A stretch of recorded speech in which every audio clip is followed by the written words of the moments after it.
showbiz fanatics, Mr. Paolo Contis and the rest of the group, abay biglang nag-iba ang ihip ng hangin pagkatapos magdadadakdak ng live.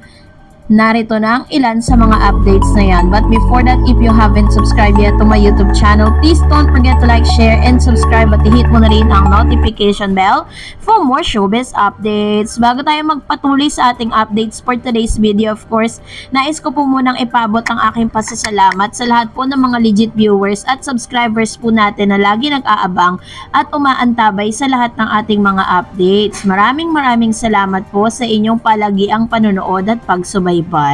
And for today's video, eto na nga no, dahil kanina po ay talagang paulit-ulit na binabanggit po ng TVJ ang word na Itbulaga, kung saan officially ay ibinigay na po ng IPO PIL kay Mr. Joey De Leon ang registration po ng trademark na Itbulaga under his name. At yung pinaka-good news kahapon ay inilabas na rin ng IPO. Maga pa lang pala na ilabas na yon, pero hindi po siya sinilip ng TVJ.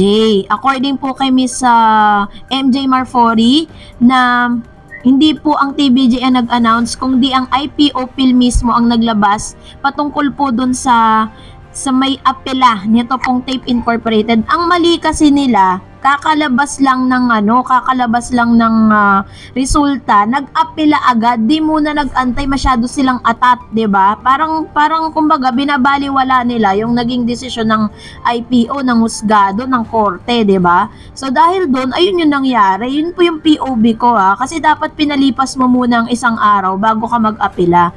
'Di ba? Hindi masyado silang atat, nag-apela agad. So, kung nung una, nakita natin talaga na si Paulo, puro kuda, puro daldal, puro pagyayabang ang sinasabi niya, no? Tapos may mga kasunod pa siya, may mga hindi pa siya tapos ang laban, kung ano-ano pang pinagsasabi niya. At ang hindi maunawaan ng mga tao, bakit si Paulo ang humaharap at nagsasalita on behalf of Tape?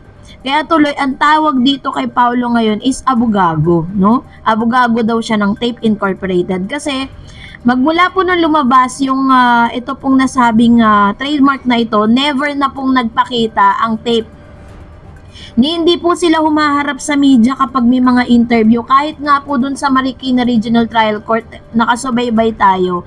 Even yung isa sa mga TVJ defenders na si Mr. Models of Manila, pinapanood ko yung live niya. Hindi po natin nakikita doon yung mga anak nitong si Mr. Romeo Halosos. Tanging ang kanilang tatay lang ang umattend sa hearing. Pero itong mga Halosos siblings na siyang naging dahilan ng pagsama ng loob ng TVJ ay hindi po lumitaw doon. No, sila po yung mga maraming sinabi at nakaranas po ang TVJ ng hindi maganda sa kanila. Bagay na naging dahilan para humiwalay, no? Sayang nga yung pinagsamahan sana nila, di dapat ngayon, 'di ba? Napakaganda ng samahan nila. So this time eto na nga dahil dito si Paolo Contis po ay di umattend ng premiere ng pelikula niya para di matanong tungkol sa usapin ng trademark ng Itbulaga. Dahil sigurado yan, dahil sa dami ng mga kinuda niya sa public, talagang tatanungin siya. Hindi nakadalo si Paolo Contis sa premiere night sa pelikulang Ikaw at Ako na ginanap sa SM Mega Mall. Si Paolo ang lead actor sa naturang pelikulang idinirect ni Richie Del Carmen.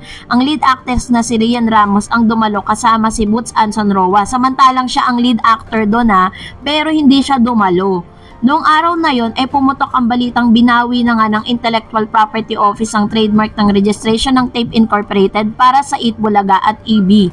Ibinalik ito sa tunay na nagmamay-ari na sina Tito Soto, Vic Soto at Joey De Leon o TVJ. Ibig sabihin, maaaring muling gamitin ng TVJ ang legit lover cards ang Itbulaga. Ang Tape ang producer ng longest running noontime show sa bansa. Malakas ang duda natin na hindi na tumuloy si Paulo sa premiere night dahil tiyak na ito ang itatanong sa kanya. So iniwasan niya po yung mga katanungan na yon, no? So, nung Miyerkules nga, December 6, tinanong na nga ang Kapuso actor kung totoo bang umiiwas siya tanungin tungkol sa trademark issue ng Tape at ng TVJ. Sabi diyan, correct, mabilis na text sa amin ni Paulo. pag pumunta ako, yun lang itatanong, hindi na yung sa movie, sabi niya. Sinuportahan naman ni Rian ng close friend niya, kagaya ni na Michelle D at Max Collins. Ang Michelle tungkol kay Rian, she's my number 1 supporters. So dito po talagang aminado si Paolo na umiiwas siya sa mga intriga na pwedeng tanongin sa kanya dahil nagbida-bida kasi siya bago po lumabas yung talagang yung pinaka-resulta ng apela. Ay nako po. Dahil dyan, narito ang ilan sa mga komentong napili po natin patungkol po dito sa ating pong last update. Sabi ni Catriel Marcia Tombok, hindi naman kayo mawawalan ng trabaho, staff at crew ng Tape Incorporated. Baguhin nyo na lang ang title nyo, may susuporta naman sa inyo. Tao kasi ang nanonood ng show. Kaya ayusin ninyo, Paolo, at pakikitungo sa mga manonood at sa TBJ. True. Tignan mo po si Yorme, tsaka si Buboy. Nagsalita ba sila? Hindi po sila nagsalita. Ang tangi lang kumukuda talaga sa publiko si Paolo, kaya tuloy sa kanya po talaga binunton yung galit ng mga netizen. Nakita nyo na nga po na may may nabawi na tapos kung ano na pa sinabi niya, 'di ba? Kaya nagalit po ang tao sa kanya. Sabi ni Mang Tomas Himoto, yabang ni Loverboy Contis, yung mga iniwan mong pamilya yung ayuda daw nila. Sabi naman ni Yupra Jr. David Torres, nagpapalakas loob ng hanggang kailan ka matatauhan. Baka di ka mapasahura ng amo mo pag nagbayad ng kaso ng boss nyo. Iiyak na yan. Kasi nga naman, di ba, yun ang pinaka worst. Yung hindi ka na nga nanalo sa kaso, tas magbabayad ka pa. Parang lang yan, na ospital na nga yung isang tao, gumasos ka na ng napakarami, tapos mamamatay din naman. Ganon po yung nangyari sa kanila diba? Kumbaga parang lumaban ka, tapos natalo ka, tapos meron ka pang babayaran. Yun po yung pinakamasaklap doon. Kasi kumbaga hindi na nga, marami nga pong nagsasabi ng mga source na hindi po sapat yung kinikita ng show para dun sa ginagastos ng show araw-araw. Pero katulad ng sinasabi natin, 'di ba? Lagi nilang sinasabi pagpapatuloy pa rin daw ang pagtulong nila.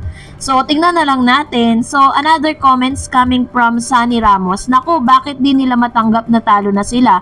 Kung tutuusin lahat naman sila samantalang di pa sila pinapanganak. Tito Big and Joey na yan. Maya naman sila. Yun, ito naman po ang komento ni Mr. Sunny Ramos. Totoo naman dapat talagang nila yan, talagang kumbaga ganito lang yan Sige, sabihin na natin, let's give them the benefit of the doubt na mayroon silang kailangan i-feed. May mga pamilya silang kailangan pakainin. Pero wag na wag ka magsasalita ng against dun sa mga tao na nagtaguyod ng show na yan. Doon po kasi nagsimula yun Porkit binigyan ka ng long-term contract gusto mo talagang super comfy ka na, diba? Wag ganun. Sabi naman po ni Shelly Tanaya, taas ng pride nila, Tape Incorporated at mga host ng Tape Bulagta, lalo na si Paolo. Kala mo kung sino, tanggapin nyo na kasi ang totoo, magpakumbaba na nga naman.